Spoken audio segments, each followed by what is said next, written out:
함께하길 축원합니다. 오늘 예배를 통해서 하나님은 지금 나를 위로하시는 하나님께서 이곳에 임하셔서 우리의 마음과 우리의 정서와 우리 아픔을 만져주시길 원하십니다. 요즘 우리의 마음이 살아가면서 무거울 때가 있습니다.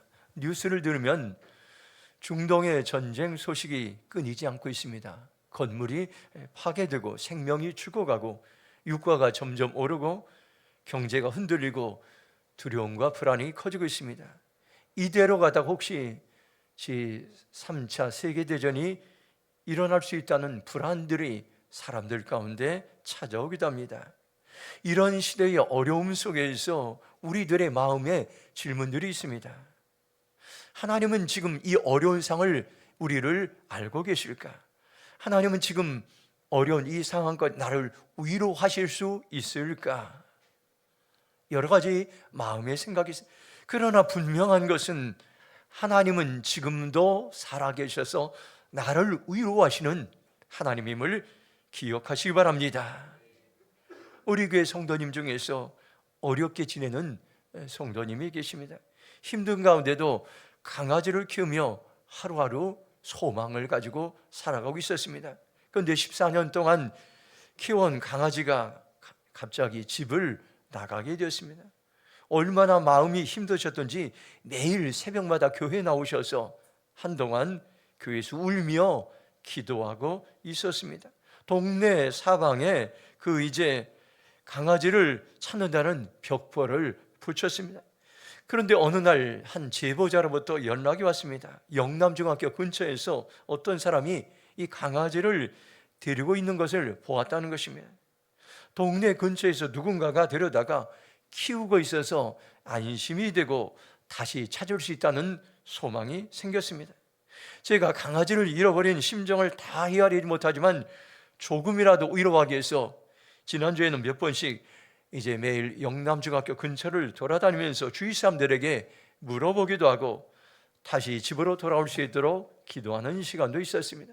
그것이 조금이나마 위로가 되길 원하는 마음으로 제가 거리를 돌았습니다. 거리를 돌면서 성도들의 아픈 심정을 조금이나마 이해하게 되었습니다. 오늘 여기 말씀 보면은 위로의 국어사전적 의미는 몸과 마음의 괴로움을 덜어주거나 슬픔을 달래준다 말씀하고 있습니다. 누군가가 위로해주면 몸과 마음의 괴로움이 덜어지고 슬픔을 당할 때 한마디 위로가 큰 힘이 되고 용기가 되고 세상을 살아갈 희망이 생깁니다. 그러나 사람의 위로는 한계가 있습니다. 아무리 가족이 위로하고 아무리 제가 위로해도 그 아픈 정서적인 부분들을 다 만져줄 수 없고 이해할 수가 없습니다. 그런데 이제 성경에 보면은 하나님은 우리의 아픔과 우리의 정서, 우리의 상함을 모든 것을 알고 계시고 위로해 주시는 살아계신 하나님임을 말씀해 주고 있습니다. 로마서 15장 4절 말씀 우리가 함께 읽도록 하겠습니다. 함께 읽겠습니다.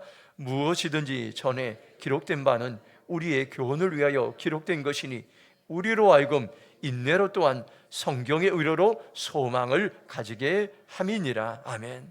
하나님의 말씀은 단순한 지식이나 정보의 말씀이 아니라 영혼을 위로하고 영혼을 살리고 또 영혼을 위로한 위로의 통로가 되고 위로의 말씀이 됨을 말씀해 주겠습니다. 하나님의 위로는 변함이 없고 하나님의 위로는 우리의 몸과 마음과 영혼 아픈 부분을 온전히 이제 위로하고 치유하고 회복시킬 수 있는 소망이 있다고 말씀하고 있습니다. 고린도 후서는 사도 바울이 가장 힘들 때 쓴 편지였습니다. 그는 핍박과 고난과 죽음을 경험했습니다. 그런데 오늘 말씀을 보면 사도 바울 이런 어려운 가운데서도 하나님의 은혜를 경험하게 되고 위로의 하나님을 만나서 오히려 기뻐하고 감사하고 핍박당하는 다른 사람들을 위로하는 그러한 위로자로 그가 이제 섰음을 오늘 우리에게 말씀해 주겠습니다. 그런데 오늘 말씀 보면은 바울이 얼마나 어려운 일을 당한지 8절에 힘에 겹도록 심한 고난을 당하여 살 소망까지 끊어지고 이렇게 말씀하고 있습니다.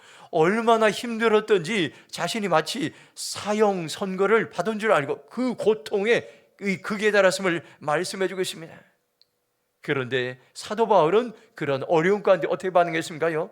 하나님을 원망하지 않고 사람을 원망하지 않고 낙심과 절망에 빠지지 않고 오히려 위로하시는 하나님을 만나고 나는 또 다른 많은 사람들을 위로하는 그런 삶을 살기로 결정합니다. 그렇게 고백하는 것이 오늘 말씀입니다. 오늘 이 말씀의 편지의 시작은 어떻게 시작? 위로로 시작. 하나님의 위로로 오늘 고린도 후서가 시작됨을 말씀해 주겠습니다. 오늘 이 말씀을 통해서 하나님께서는 지금 우리에게 찾아오셔서 하나님 위로해 주시고 우리에게 소망을 주시고 또 다른 사람들에게 위로의 통로로 우리를 부르시기 원하십니다. 오늘 말씀 고린도 후서 1장 3절 말씀 함께 읽도록 하겠습니다. 시작. 찬송하리로다. 그는 우리 주 예수 그리스도의 하나님이시요 자비의 아버지시요 모든 위로의 하나님이시며 아멘. 우리에게 주신 첫 번째 말씀은 하나님은 지금 위로하시는 하나님이라는 것을 오늘 우리에게 말씀해 주겠습니다. 우리가 고난을 당할 때, 어려움을 당할 때 그것을 이길 수 있는 비결이 있습니다. 나의 지혜, 나의 방법, 사람의 도움은 할 수 없습니다. 하나님이 어떤 분이신지 하나님의 성품을 알아가는 것이 참으로 중요합니다. 하나님은 자비로우신 하나님이고 온갖 위로를 주시는 하나님이고 모든 환난 중에서 위로하시는 하나님의 모습을 발견합니다. 우리가 고난 가운데 하나님이 어떤 분인가 하나님의 성품을 알아가면 우리가 고난을 넉넉히 이길 수가 있습니다. 제가 오늘 1절부터 11절까지 성경을 보면서 본문의 위로가 7번 나오고 있습니다. 그만큼 사도 바울이 하나님의 위로를 중요하게 여기고 있습니다. 성경에서 반복해서 나올 때, 강조할 때는 하나님께서 중요하게 여기고 사도 바울도 중요하게 여기는 것을 말씀합니다. 오늘 말씀을 보면 우리도 하나님의 위로를 소중하게 여겨야 된 말씀하고 있습니다. 위로의 원어적인 그러한 의미라는 파라클리시스라는 이러한 이제 히라버가 있는데 이 원어의 의미는 감정적 위로에 그치는 것이 아닙니다.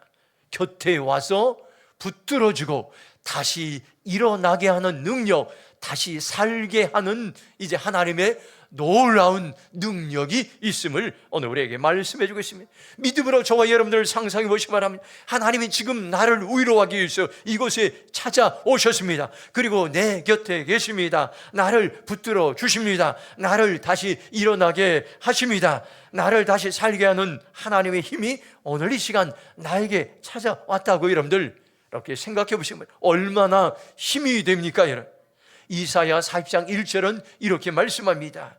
너희의 하나님이 이르시되 너희는 위로하라. 내가 내 백성을 위로하리라고 말씀해 주겠습니다. 이건 뭡니까요? 하나님의 놀라운 선언입니다. 나는 나의 백성들, 나의 자녀들, 나의 성도들을 내가 끝까지 위로하리라고 이렇게 말씀하고 있습니다. 하나님은 어떤 분입니까요? 내 백성을 위로하는 하나님입니다. 우리의 무너졌던 삶이 회복되는 첫 단추는 하나님의 위로로 시작된다는 것을 여러분들 기억하시 바랍니다. 하나님의 위로를 고난의 현장에서 경험할 때 무너졌던 내 삶이 다시 회복될 수 있고 하나님의 위로와 소망을 통해서 나는 다시 한번 일어설 수 있음을 여러분들 기억하시 바랍니다. 오늘 우리가 여러분들 하나님의 위로를 받기 위해 믿음을 가지시기 바랍니다. 하나님은 위로하는 아버지심을 믿으시기 바랍니다. 하나님은 지금도 나에게 위로하시는 살아계신 하나님이 내 곁에 찾아오셨음을 여러분들 기억하시기 바랍니다. 하나님은 지금도 저와 여러분 모든 어려움 가운데 고난의 현장 가운데 우리에게 찾아오셔서 살아계신 위로하시는 하나님을 여러분들 믿음으로 고백할 때에 우리 삶에 놀라운 하나님의 위로와 하나님의 은혜가 임하게 될 것입니다. 이 시간 여러분들 믿음으로 반응하시기 바랍니다. 하나님의 위로를 받으면 내 삶이 다시 회복될 수 있고 육체가 다시 회복될 수 있고 경제가 다시 회복될 수 있고 우리의 삶의 모든 여러분들 직장과 사업이 회복될 수 있다는 소망을 가지시기 바랍니다. 모든 위로의 하나님이심이 여기서 위로의 하나님은 원어적인 의미로는 모든 종류의 위로를 가진 하나님이 이렇게 말씀, 참으로 놀랍습니다. 하나님은 여러분들 이 몇 가지만 우리를 위로하는 것이 아니라, 여러분들 우리의 정서적인 부분만 위로하는 것이 아니라 모든 종류, 내 삶에 일어나는 모든 종류의 일을 위로하실 수 있는 놀라우신 분입니다. 우리의 여러분들 상황 가운데는 어려운 상황도 위로하시고, 우리가 관계가 무너진 그 가운데도 위로하시고, 여러분들 우리의 마음이 무너진 그것도 위로하시고, 우리의 미래에 불안하고 염려한 그 모든 것을 하나님께서는 위로하실 수 있는 능력이 있다는 것을 여러분들 기억하시기 바랍니다. 위로하시는 하나님은 과거형이 아니라 현재형입니다. 이 말씀의 의미는 현재도 지금도 나에게도 하나님께서는 위로하시는 살아계신 하나님임을 여러분들 기억하시기 바랍니다. 제가 지난주 저녁에 교회에서 한 성도님을 만나게 되었습니다. 저도 깜짝 놀랐습니다. 1층 로비에서 만났습니다. 개인적인 사정으로 지금 교회를 이제 당분간 나오고 있지 않습니까? 그런데 사람들이 없는 시간에 교회에 이제 나오셔서 기도하고 있었던 것을 제가 발견했습니다. 그 순간 그 성도님에게는 하나님의 위로가 필요하고 나의 위로가 필요한 것을 깨닫고 긍휼히 여기는 마음이 그 성도님을 향해 생기게 되었습니다. 저와 여러분들 지금 어떤 상황에 있습니까? 환경으로 불안합니까? 마음이 무너졌습니까? 미래가 두렵습니까? 하나님은 말씀하십니다. 내가 지금 너를 위로하고 있다고 말씀하고 있습니다. 하나님은 마음이 무너지는 상황 가운데 저와 여러분들 위로하십니다. 어떻게 위로하십니까요? 이사야 41장 10절에 말씀합니다. 우리 함께 선포하겠습니다. 함께 선포하겠습니다. 두려워하지 말라, 내가 너와 함께함이라. 놀라지 말라, 나는 내 하나님이 됨이라. 내가 너를 굳세게 하리라. 참으로 너를 도와주리라. 참으로 나의 의로운 오른손으로 너를 붙들리라. 아멘. 약속의 말씀입니다. 하나님의 약속의 말씀은 변치 않습니다. 하나님은 어떻게 말씀하십니까? 두려워하고 염려하고 불안한 우리에게 내가 너에게 찾아와 너를 붙들어주고 내가 너와 함께하고 내가 너를 굳세게 하고 내가 너를 도와주는 나는 살아있는 위로의 하나님이라고 말씀하고 있음을 여러분들 기억하시고, 하나님이 지금도 나와 함께 하신다는 것을 가지고 소망의 삶을 살아가시길 바랍니다. 두 번째 말씀이 있습니다. 고린도후서 1장 5절 말씀 함께 읽겠습니다. 함께 읽겠습니다. 그리스도의 고난이 우리에게 넘친 것 같이 우리가 받는 위로도 그리스도로 말미암아 넘치는도다. 아멘. 한번 따라서, 하나님은 고난 속에 위로하십니다. 한번 옆에 분들 인사하시 바랍니다. 하나님은 고난 속에 당신을 위로하십니다. 바울은 그리스도의 고난이 내 생활 속에 넘치고 하나님의 위로도 넘친다고 말씀하고 있습니다. 메시지 성경으로 1장 5절 보면 더 구체적입니다. 우리가 메시아를 따르다 보면 힘겨운 시기를 많이 겪게 마련이지만 그분께서 주시는 치유와 위로의 복된 시기에 비하면 그 시기는 아무것도 아닙니다. 우리 역시 그러한 위로를 넘치게 받고 있습니다. 이렇게 말씀하고 있습니다. 넘친다는 이 말은요, 의미는 흘러 넘치고 과도하게 많다는 것입니다. 여러분들, 넘친다 이 말은 하나님의 위로가 그냥 여러분들 조금 위로가 있는 것이에요. 넘치게, 흘러 넘치게, 과도하게 많게 우리에게 하나님의 위로를 부어주신다고 말씀하고 있습니다. 여기서 중요한 영적인 진리를 깨닫게 됩니다. 고난이 크면 하나님의 위로도 더 큽니다. 여러분들, 환난이 크면 하나님의 위로도 더 큽니다. 문제가 크면 여러분들 하나님의 위로도 더 크고, 고난이 깊으면 위로도 깊다는 것을 여러분들 기억하시기 바랍니다. 하나님은 어떤 분입니까요? 고난보다도, 내가 당하는 고난보다도 작은 위로를 주시지 않습니다. 내가 당하는 고난보다 더 과도하게 흘러 넘치게 우리에게 위로를 부어주시는 살아계신 하나님임을 여러분들 기억하시기 바랍니다. 마태복음 11장 28절에 수고하고 무거운 짐진 자들아 다 내게로 오라, 내가 너희를 쉬게 하리라 말씀해 주겠습니다. 예수님은 오늘 우리 가운데 무거운 짐을 지고 사는 우리에게 말씀합니다. 너의 인생의 무거운 짐을 다 나에게 가지고 나오라. 내가 너희를 쉬게 하리라, 내가 너희에게 안식을 주리라, 내가 너희를 위로하리라고 주님께서 말씀하고 있습니다. 고린도후서 1장 7절 보면 너희를 위한 우리의 소망이 견고함은 너희가 고난에 참여한 자가 된 것 같이 위로에도 그러할 줄을 알미라고 말씀하겠습니다. 바울은 이렇게 나에게는 희망이 있습니다. 내가 고난에 동참한 것 같이 위로에도 동참한, 내가 예수님의 고난에 동참하는 것 같이 내가 예수님께 주신 위로에도 동참하고 있다고 우리에게 말씀해 주고 있습니다. 우리가 당하는 고난은 고난으로 끝이 아닙니다. 만일 우리가 당하는 고난이 우리의 인생의 전부라면 우리는 아무런 소망이 없습니다. 그러나 하나님은 우리의 고난의 현장 가운데서 우리에게 위로를 준비하시고 그 위로에 참여할 수 있도록 넘치도록 하나님께서 위로를 준비하시고 우리를 초청하시고 있다는 것을 여러분들 기억하시기 바랍니다. 시편 119편 49절 보면 주의 종에게 하신 말씀을 기억하소서, 주께서 내게 소망을 가지게 하셨나이다, 이렇게 말씀하고 있습니다. 하나님의 말씀은 소망의 말씀입니다. 하나님의 말씀은 여러분들 고난을 이기게 하는 소망을 주시는 말씀임을 여러분들 기억하시 바랍니다. 하나님이 주시는 소망을 붙잡고 모든 고난을 이겨낼 수 있다고 오늘 우리에게 말씀해 주고 있습니다. 스바냐 3장 17절 보면 너희 하나님 여호와가 너희 가운데 계시니 그는 구원을 베푸실 전능자시라. 그가 너로 말미암아 기쁨을 이기지 못하시며 너를 잠잠히 사랑하시며 너로 말미암아 즐거이 부르며 기뻐하시라 하리라 말씀하고 있습니다. 하나님은 우리가 당하는 모든 환경 가운데 구원하시는 하나님임을 여러분들 기억하시 바랍니다. 주변을 바라보고 환경을 바라보고 낙심하지 마시 바랍니다. 나를 사랑하시고 나로 인해 기뻐하시고 즐거워하시는 여러분들 하나님이 내 곁에 함께 있다는 것을 기억하시고 소망의 삶을 살아가시길 바랍니다. 지금 우리가 겪고 있는 많은 중동의 전쟁을 통해서 경제가 흔들리고 유가가 올라가고 모든 사람들은 두려움과 불안과 이제 염려 가운데 빠지지만 그러나 하나님의 말씀은 오늘 우리에게 말씀합니다. 고난이 커질수록 위로는 더 넘친다고 말씀해 주고 있습니다.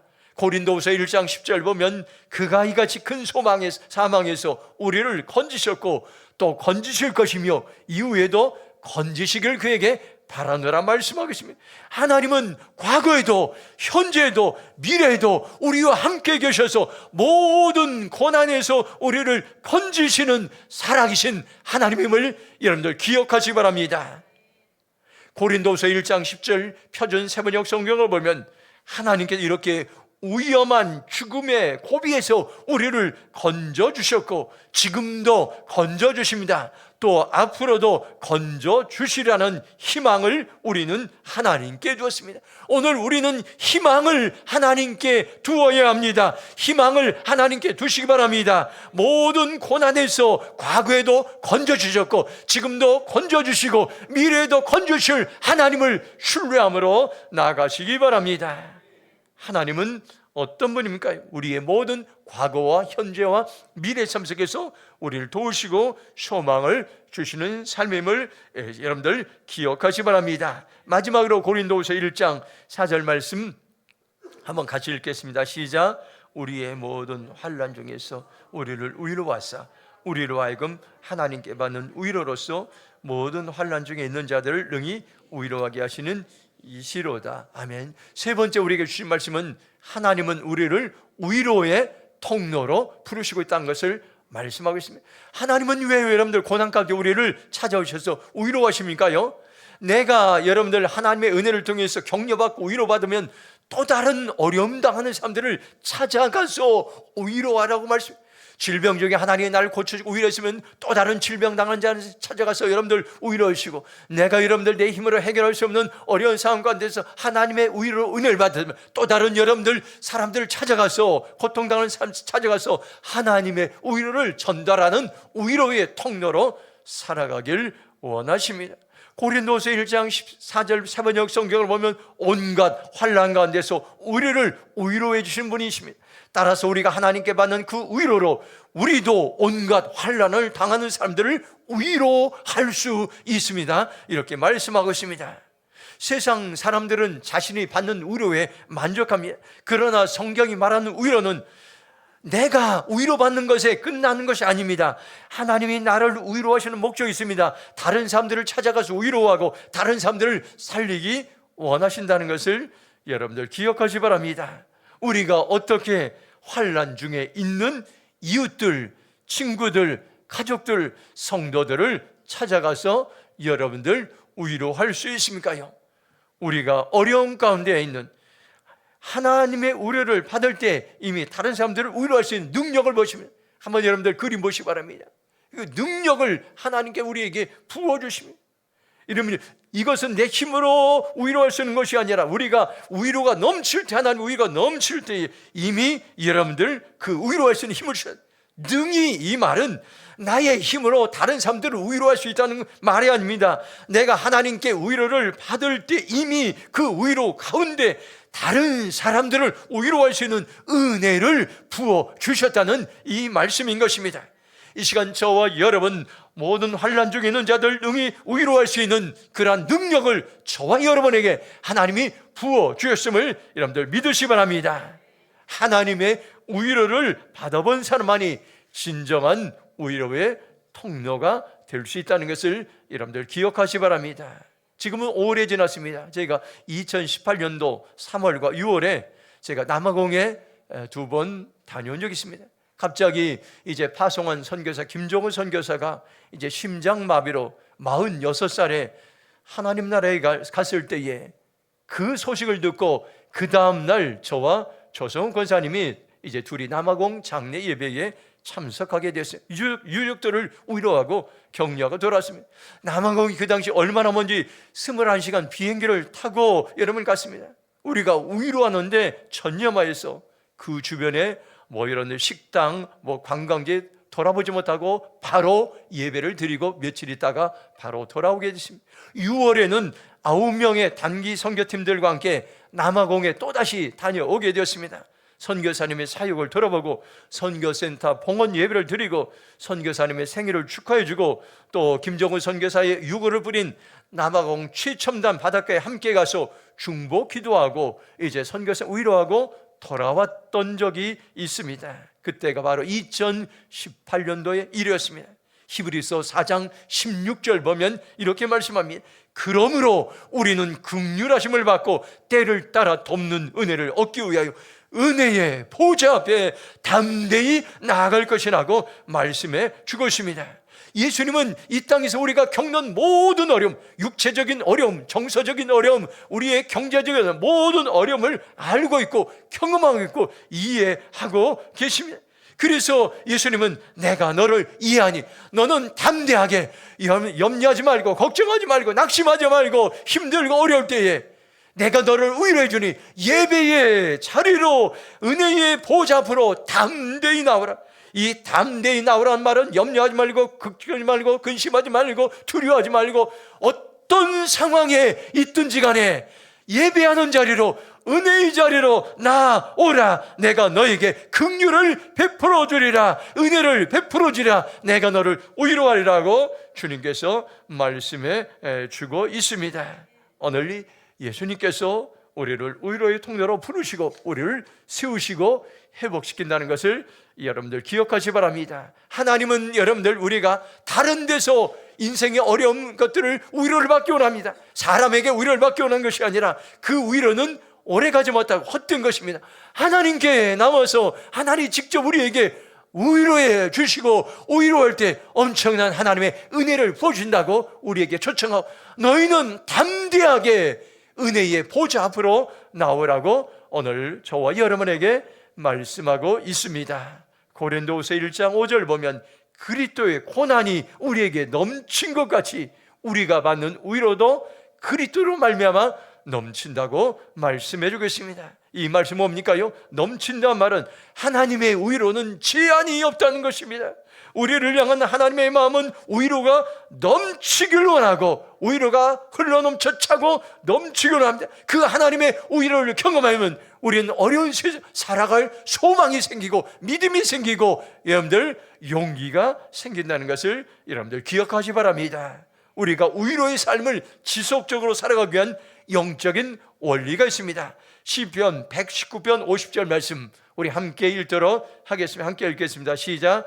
이 말씀은 나의 고난 중에 위로라. 주의 말씀이 나를 살리셨기 때문이니다. 아멘. 놀라운 말씀은 하나님의 말씀은 내가 고난당할 때 위로하시는 말씀이라고 말씀해. 말씀 중에서 여러분들 위로를 발견하시기 바랍니다. 우리가 말씀을 대할 때, 말씀을 읽을 때, 말씀을 가까이 할 때 그 말씀은 나를 위로하는 살아계신 하나님의 생명의 말씀임을 여러분들 기억하시기 바랍니다. 우리가 살아가면서 흔들리고 상처에 넘어질 때 왜 그렇습니까?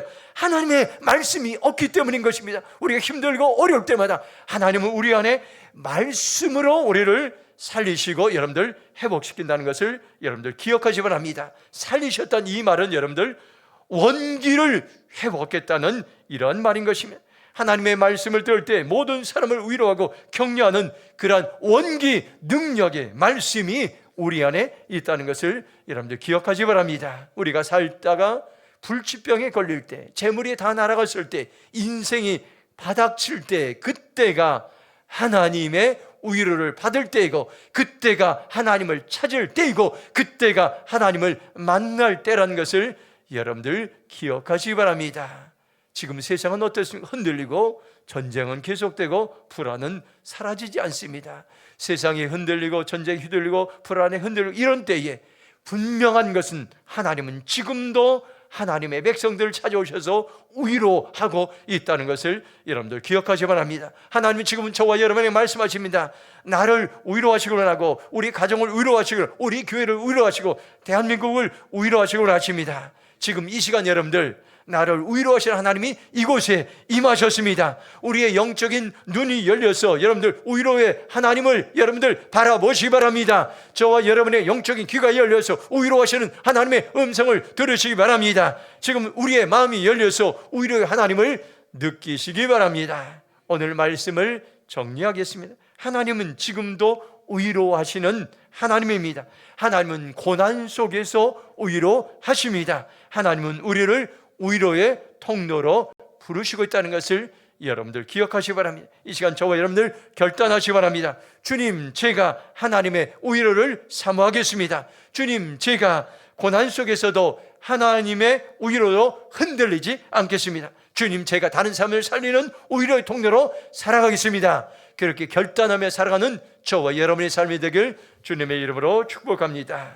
이 시간 찬송가 438장 결단의 찬송 부르고 함께 기도하겠습니다.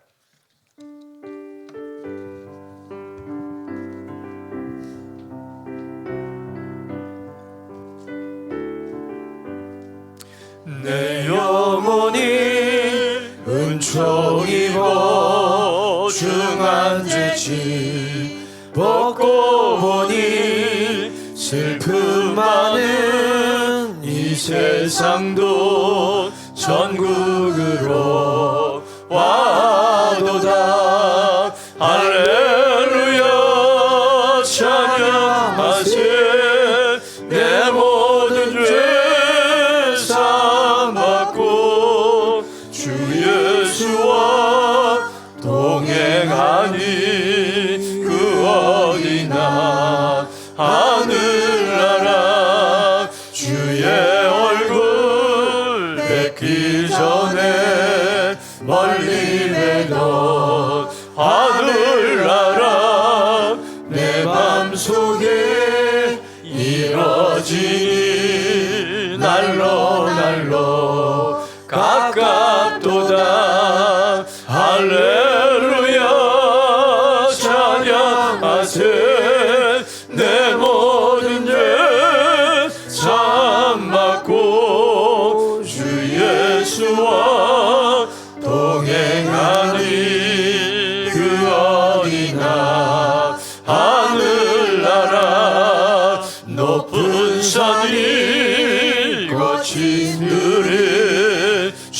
낙이나 궁궐이나 내 주 예수 모신 곳이 그 어디나 하늘나라 할렐루야 찬양하세 내 모든 죄 사함받고 주 예수와 동행하니 그 어디나 할렐루야 찬양하세 할렐루야 찬양하세 내 모든 죄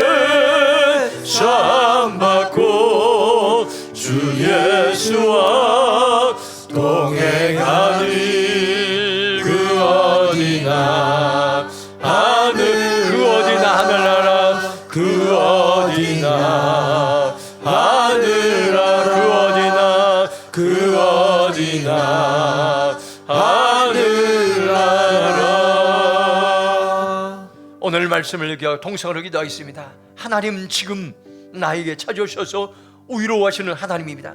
고난 속에서 하나님 위로하십니다. 고난이 크면 클수록 나의 힘으로 이겨낼 수 없는 고난이 크면 클수록 하나님의 위로는 넘친다고 말씀했습니다. 하나님 우리를 위로의 영을 부어주시고 우리를 위로의 통로로 살아가게 하시고 주님 고난 가운데 흔들리지 않고 하나님의 위로로 날마다 든든히 살아가길 원합니다. 주여 1창으로 동선으로 기도해 나겠습니다.